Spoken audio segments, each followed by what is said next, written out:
আসসালামু আলাইকুম ওয়া রাহমাতুল্লাহি ওয়া বারাকাতুহু। প্রিয় দর্শক শ্রোতা মণ্ডলী, এনটিসির বর্তমান এমডি এইচ.এস.এম. জিয়াউল আহসানের অনিয়ম, অতিরিক্ত লালসা ও দায়িত্ব গ্রহণের প্রক্রিয়াকে প্রশ্নবিদ্ধ করেছে।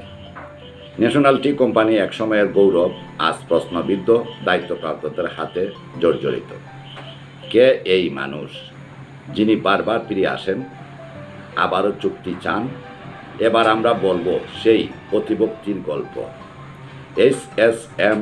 জিয়াউল আহসান এক পরিচিত নাম, যার কর্মমেয়াদ আর চুক্তি নিয়োগ নিয়ে আজ ন্যাশনাল টি কোম্পানির কর্মী থেকে শেয়ার হোল্ডার পর্যন্ত প্রশ্ন তুলছেন। দীর্ঘ 37 বছর চাকুরির পর 2012 সালে এমডি হিসেবে দায়িত্ব পান। এরপর 2016-তে দায়িত্ব ছাড়েন, ফেরেন 2021-এ। আবারও 2 বছর 2 মাস পর 2025 সালের 3 ফেব্রুয়ারি তৃতীয়বারের মতো চুক্তিভিত্তিক নিয়োগ পান। এক প্রবাদ আছে, অতিভক্তি চোরের লক্ষণ। সমাজে এই কথা এখনো চালু আছে, কিন্তু এমডি সাহেব বোধ হয় এর মর্মার্থ না বুঝেই নিজেকে বারবার প্রমাণ করতে চাইছেন।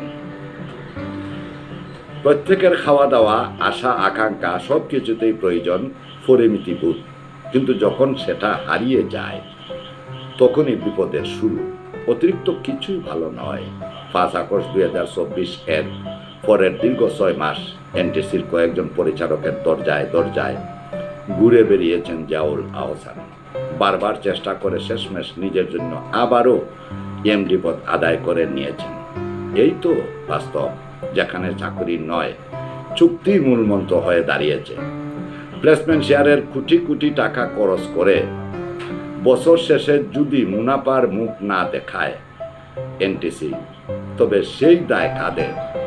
মুনাফা নয়, বরং চুক্তির রাজনীতি, প্রভাব খাটানো আর আত্মস্বার্থের খেলায় জর্জরিত হচ্ছে প্রতিষ্ঠানটি। আমি বারবার বলেছি, আবারও বলছি, আজ যা বুঝবেন না, কাল যখন এনটিসি পতনের দ্বারপ্রান্তে দাঁড়াবে, তখন আমার ইউটিউবের ভিডিওগুলো আপনাদের চোখ খুলে দেবে। কথায় আছে না, অতিভক্তি চোরের লক্ষণ। এনটিসির এমডি জিয়াউল আহসানের তৃতীয় দফা চুক্তি নিয়ে প্রশ্ন। ন্যাশনাল টি কোম্পানি লিমিটেড এনটিসিতে দীর্ঘ 37 বছর চাকরির পর 2012 সালে ব্যবস্থাপনা পরিচালক এমডি হিসেবে দায়িত্ব গ্রহণ করেন জিয়াউল আহসান। এরপর 16তে দায়িত্ব শেষ হওয়ার পরও পরবর্তী 4 বছরে দ্বিতীয়বার এবং সাম্প্রতিক সময়ে তৃতীয়বারের মতো আবারও এমডি পদে ফিরে এসেছেন তিনি, তাও চুক্তিভিত্তিক নিয়োগে। চলতি বছরের 3 ফেব্রুয়ারিতে নিয়োগপ্রাপ্ত হওয়া এই সিদ্ধান্তকে ঘিরে প্রশ্ন উঠেছে এনটিসির আভ্যন্তরীণ ও বহির্জগতে। অভিযোগ রয়েছে 5 আগস্ট 2024 এর পর তিনি এনটিসির বেশ কয়েকজন পরিচালকের সঙ্গে ঘন ঘন যোগাযোগ করে পদ ফিরে পাওয়ার চেষ্টা চালিয়ে গেছেন। এমডির এই ফেরাকে কেন্দ্র করে এনটিসির শেয়ার হোল্ডার ও সাবেক কর্মকর্তারা বলছেন, পরিমিতিবোধ না থাকলে দুর্যোগ অবধারিত।